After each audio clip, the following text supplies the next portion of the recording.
Good morning friends. আজ শুক্রবার সকাল সকাল চলে এসেছি একটা নতুন ধরনের ভিডিও নিয়ে। আমি একটা হোমমেড প্রোডাক্ট ইউজ করে আমি উপকৃত হয়েছি। আমার বাড়িতে আমার মা উপকৃত হয়েছে, তারপরে কিন্তু আমি ভিডিওটা শেয়ার করছি। আশা করি তোমাদের এই ভিডিওটি অনেকের কাজে লাগবে। চলো তাহলে শুরু করা যাক। এখানে সম পরিমাণ নিয়ে নিয়েছি আমি মেথি, সাদা জিরে, এদিকে কিন্তু নিয়ে নিয়েছি মৌরি, আর এদিকে আমি জোয়ান নিয়ে নিয়েছি। এগুলোকে ধুয়ে আমি কৌটার মধ্যে সংরক্ষণ করে রেখেছি। যাদের সুগার বেশি তারা কিন্তু সপ্তাহে একদিন খেতেই পারো। রাত্রিবেলা ভিজিয়ে রাখবে 2 চামচ 1 কাপ জলের মধ্যে, সেই জলটা তোমরা কিন্তু ছেঁকে খেয়ে নেবে। আর যারা মনে করো ফিট অ্যান্ড ফাইন থাকতে চাচ্ছ, সুস্থ সবল থাকতে চাচ্ছ আমার মতো, তারা কিন্তু এটা মাসে একবার ট্রাই করতেই পারো। যাদের যাদের এই ভিডিওটা ভালো লাগবে, কারণ আমি খুব উপকৃত হয়েছি যে আমি শেয়ার করেছি। যারা যারা ভাবছো বাড়িতে সুগারের পেশেন্ট আছে বা বড় পেশেন্ট আছে, বা যারা ফিট অ্যান্ড ফাইন থাকতে চাও, তারাও কিন্তু এটা খেতে পারো।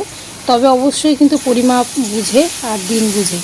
তবে এটা ইউজের ক্ষেত্রে কিন্তু নিয়মগুলো তোমরা অবশ্যই কিন্তু মাথায় রাখো।